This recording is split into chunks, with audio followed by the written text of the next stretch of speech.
You have the floor. Just a summarized resume of yourself, and then you answer questions from the distinguished senators. Go ahead. The President of the Senate, the Deputy Senate President, and distinguished senators, I greet you all. My name is Barrister Mrs. Uju Kennedy Ohaneye. I was the only female presidential aspirant, the mama that came on board. I schooled at WTC Primary School, Enugu, and Queen's School, Enugu, and then proceeded to Anambra University, Oka campus. I studied law, and in my secondary school, if you could see the certificate that I put in there, I ordered for it in 2019, while I finished in 1986, because my credentials got burnt, so I had to write to the school to give me another. So the date they have on the paper is the date I collected it. And then after my university in Anambra University, studying law, I proceeded to law school, Lagos. When I finished there, I went into business, education, especially real estate, but I got into humanitarian jobs, going to hospitals, government hospitals to pay for bills for indigent patients, donating health centers like I've donated in Kogi State, I've donated in Kaduna, Kanu, and a lot in Igbo land and across the nation. About 8 of them with acquisition centers. So in the process of going to the hospitals, I saw a lot of things that the poor people are going through. Sometimes a Nigerian will die over 1,000 naira. Not that he or she is not working hard, but most times what they make is so meager that if they have any kind of challenges, they won't be able to take care of themselves anymore after paying the initial bill. So I wasn't feeling very good about it. I have never really been a politician, but this prompted me to join the race as the only female presidential aspirant. So I joined the race just for those voiceless people that suffer from the hands of the police. So I felt if I should have opportunity, I will be able to introduce what we used to have before. What do you call it? I will remember that. Those ones that they go in the villages and make announcements. Town criers. Because some of these people, they have no radios, they have no televisions, they don't know have any way to get sensitized. So I am going to have already discussed with NUJ, I've discussed with all the bodies that will assist me if I am given opportunity by the Senate, so that we'll be able to introduce that and get them to know these things. And I've been able to equally organize some physical association of physicians from US. They usually come in to treat some of these people free of charge, and they have agreed that if opportunity is given, they will increase the number of times they visit here. Please, my brothers and sisters, I'm here to let you understand that the kind of things these people are suffering, even the places I donated some health centers, you'll be shocked that somebody will selfishly take over and start using it for something else, and you come out and start fighting. Nobody fights for these people and nobody talks for them. So I know this 10th National Assembly session, I know that you people are quite different. I'm not saying that the ones before you are not okay, but I am seeing a lot of selflessness in you people that I know that chance will be given for these people to be taken good care of.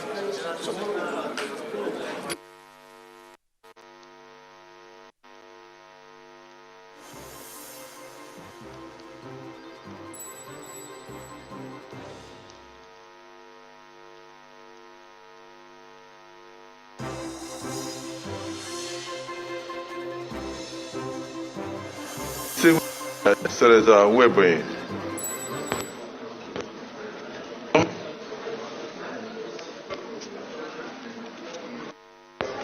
Thank you, Excellency.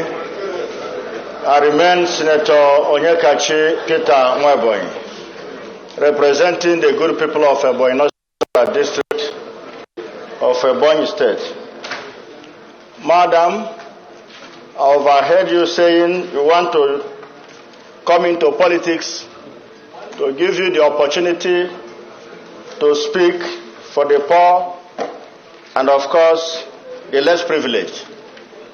Now, as a woman, what do you have in stock in knowledge of the fact that in some part of our country, Nigeria, particularly in Igbo land, women are barred from inheriting their father's property in case their father dies intestate? What do you have in stock for them to correct this anomaly in view of so many court judgments and, of course, the Supreme Court judgment that have said no to that barbaric act? What can you do as Honorable Minister? Thank you.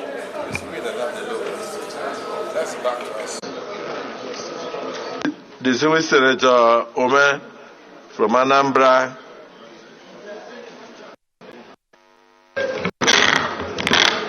Thank you, Mr. President.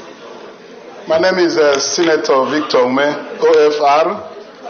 I represent the people of Anambra Central Senatorial District. Mr. President, if I had had the first nod to speak, that would have been to very proudly to introduce this lady who, from the CV you have seen, is a lawyer, and she's been given to very uncommon causes of fighting for less privileged people in society. Listening to her introduce herself, she told us how she was moved to pity when she visited hospitals and saw people who were dying because of lack of care, because of no money to take care of their medical needs and so on and so forth. And she decided to float a Shower Love Foundation. So she didn't just come to politics because people are in politics. She was motivated by passion to serve others who are in difficulties. If you ask me, this lady is our own equivalent of Mother Teresa. Yes, because it's very, very uncommon, Mr. President, very uncommon, Senate President, for you to see somebody, after acquiring a degree in law, who leave playing to the gallery, gallivanting here and there, but paying attention to the privileged people in the society.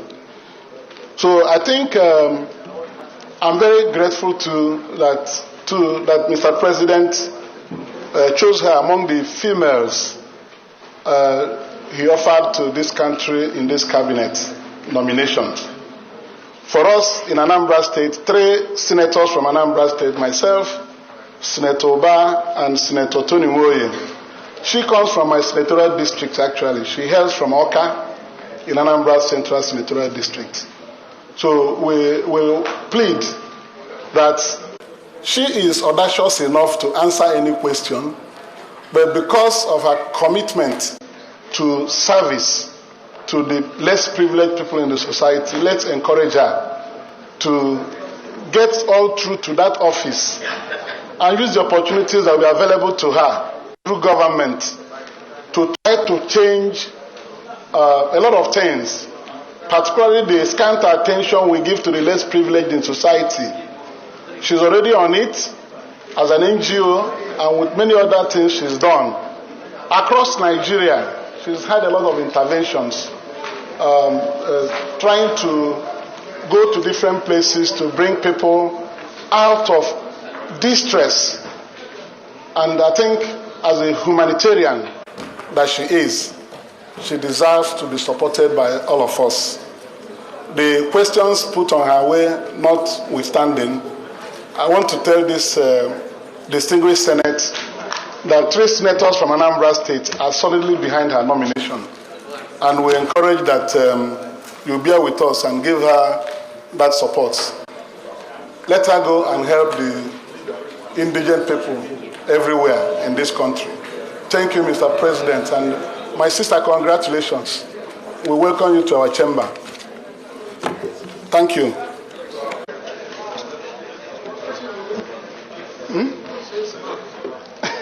Off your mic.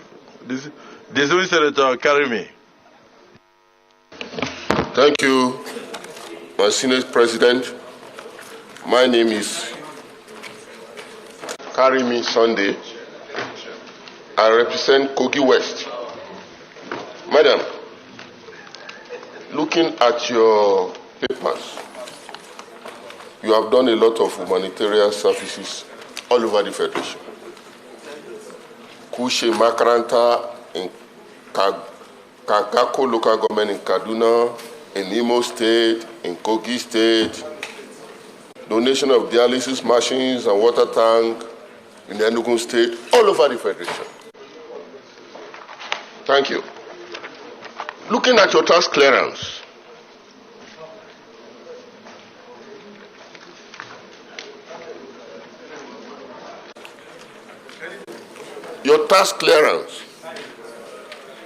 will you say you have been paying enough taxes to the Federal Republic of Nigeria? Thank you. What is wrong with the tax clearance? Mr. President, sir, in 2018, hello? In 2018, you declare an annual income of 1 million. You declare an annual income of 1 million. In 2019, you declare an annual million of 841,000. In 2020, you declare an annual income of 954,000. Could it be under declaration?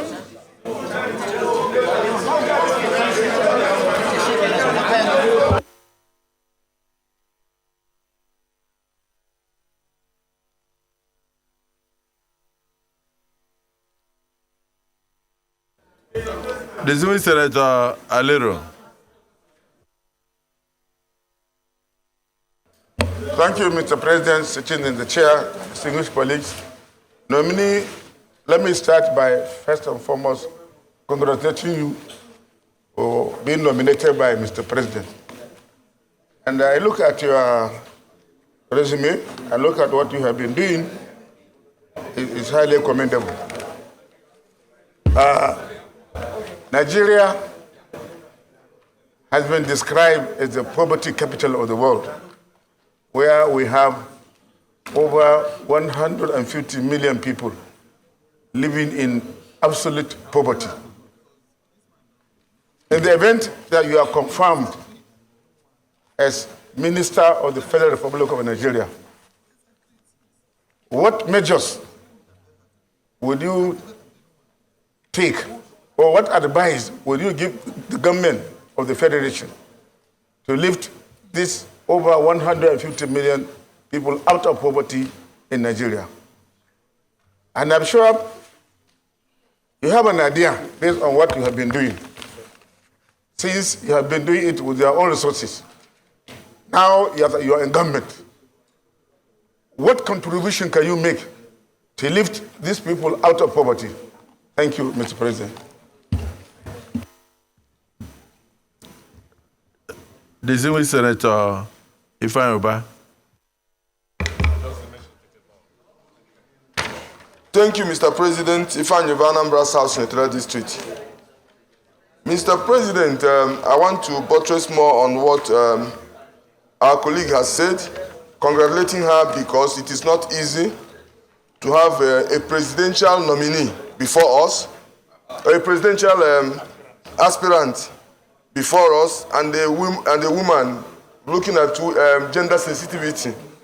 But most importantly, Mr. President, looking at what she has done across the country in terms of humanitarian activities, and then also going to what Senator Karimi said, and I'm sure you know, in America, people that are into charity, that even in America, they don't even pay tax. But in this case, she's paying her tax according to what she earns. You know, so we are not looking at her as a businesswoman, but someone who is deep into charity. Like Ume said, that is our modern-day Mother Teresa. Mr. President, I think 3 of us from Anambra State here, I don't have question than to recommend that she take a bow, Mr. President. Thank you, sir. Yes, and you have... Yeah, that's fine. Yeah, so the Senator Kingibe, a woman should ask a woman a question.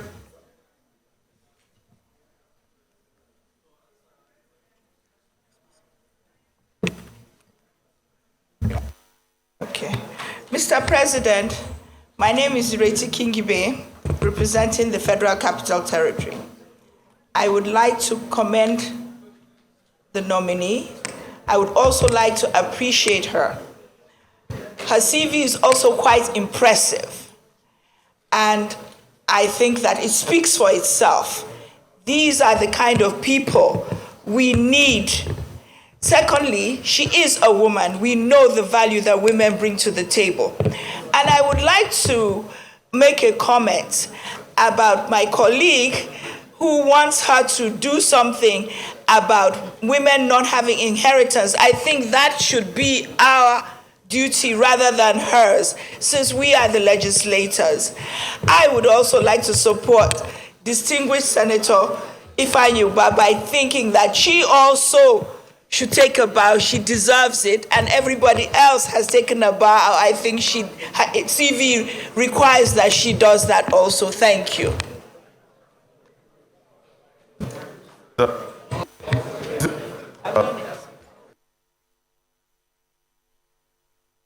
Distinguished Senator Ireti Kingibe, any nominee that comes before us will take a bow, whether the person is cleared or not.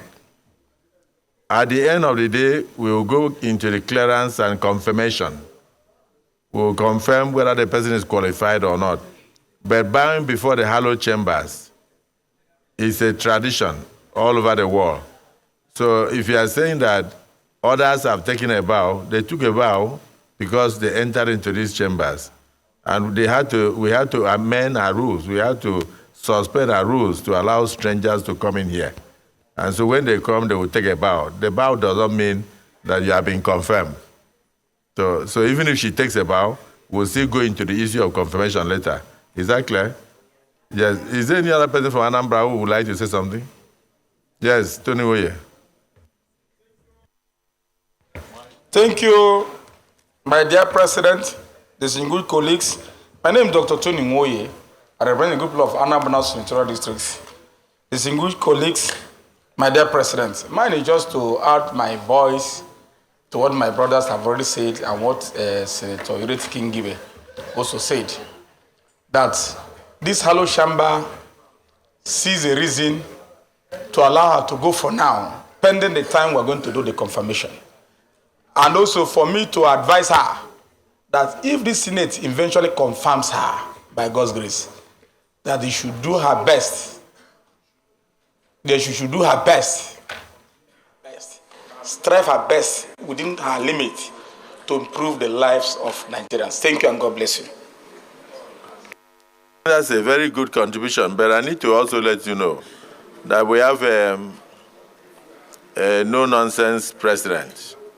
And so I believe that all the ministers and all appointees will be on their toes to give their best to the country. And if you don't, anybody who has had the opportunity to be a governor, and then a president knows very well that you starve for strength. You are looking for people that can come and help you to actualize your vision for your administration. I mean, if some people are not ready to do so, they will fall by the wayside. The last contribution will come from Senator Sadiq, and thereafter she will answer all the questions, and like Senator Ireti said, she will now take a bow. Thank you, Mr. President, City and Chair, my distinguished colleagues. I am Sadiq Suleiman Umar. I represent the good and decent people of Kwara North, and we who are. Nominee, congratulations, and we are proud. You know, Kwara State is one of the most gender-sensitive states in the country, or indeed in Africa. Yes, very friendly to women. We love our women to be in position. So congratulations. I have a very simple question. First, do you agree that the competence, capacity, and so on of a minister is overrated compared to the strength of the systems you are going to operate in? If you agree, we overemphasize the competence. You need to be very competent, you need to be very experienced, and so on. I'm saying that is overrated if you compare it with the strength of the system you are going to operate in this case, public service or civil service. I'm saying that the strength of the service is more important than whatever you are bringing in to office. If you agree with that, what are you going to do to ensure that whatever ministry you go to, you find a way of working with that system, however weak is it? How are you going to navigate your way around to be sure that you are able to, deliver, to bring about progress in the country? Do you understand the question? Thank you. The nominee.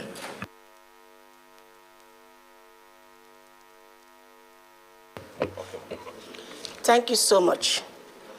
I would still like to start with the women on inheritance. Some of us nowadays, I think that was the olden time. I have a daughter, and she's going to inherit from me and my husband. It was before. The most important thing women are going through right now is some corrupt civil servants taking over, or kingsmen taking over their husbands' properties from them when the man is dead. That's the major issue the women are having, of which, like I said earlier, I'm bringing in FIDA, I'm bringing in MBA. They said it will be applauding for them to be involved. Where will we make sure such a thing never happens again? You try it and they report to wherever the Senate will approve me to be.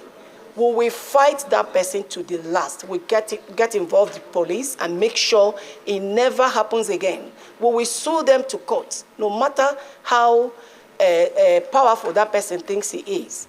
I think with the new president we have now, who said, let the poor breathe and don't suffocate the poor. When he speaks, we, the soldiers, carry it out. So whoever that does that will be brought to book. Then the issue of the taxes, like my brother has said to you, in normal circumstances, I'm not supposed to pay tax, just I'm a good Nigerian. I feel that my country needs me to contribute. I'm doing a lot of humanitarian works. I've not even mentioned 1/10 of what I have been doing. And still, I found it within myself that it was necessary, and it's still necessary, for me to make a contribution to my country through taxes. So, my brother, I am trying my best because it's a self-sponsored NGO. Then the poverty solution. I feel like in Nigeria, our children are very brilliant. There are so many things. If I'm given that opportunity to head the human development and humanitarian affairs, if I'm given the opportunity by the Senate, subject to the Senate, please, I will not just give out 5,000. 5,000 can make 2 pots of soup and the money is gone. I will rather teach them how to fish. How do I do this? I am going to introduce what they call urban centers. I will bring in machineries, industrial machines. Then I will get with the town criers to get to these villages. We are going to get them to learn those tradings, different kinds of trading. And we have an outlet because it's a professional that will come in to teach them. And as they're being taught, they're equally working to produce these things like female clothes, babies' clothes in our own material. And then they will use it and make those clothes, and we move it to the outlet. We'll make it so beautiful. It will almost look like as if it's Western clothes, but in our own indigenous materials. Then we will move it to the outlet where we market it. And they themselves, as they're learning, they will be making money, monthly salary to feed themselves and take care of themselves. That is number one.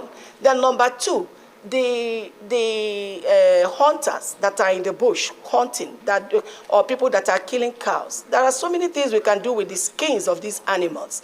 So this humanitarian or the outlets, the urban centers, will be buying these things from the hunters. And when they are making enough money, which the ministry will definitely buy it at the correct price, not to shortchange them like so many people are doing. They will use it and then be producing those things. Then the issue of hospital, I'm going to introduce what they will call humanitarian hospital, because a lot of white people are ready to come and build it, sponsor it, if it is humanitarian hospital. And that will bring more employment. And the other people that are ready to bring, the people they call Med Share, Med Surplus, Project Cure, they are ready to come and equip these hospitals as far as it is meant for the less privileged people. And we're going to use this opportunity to increase our hospitals, because if you go to government hospitals, many people are lying outside. Sorry. Thank you, sir.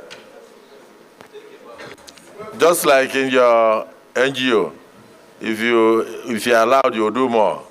And if you're allowed, you'll talk more. So you at least, I believe the Senate is well guided. You can take a bow.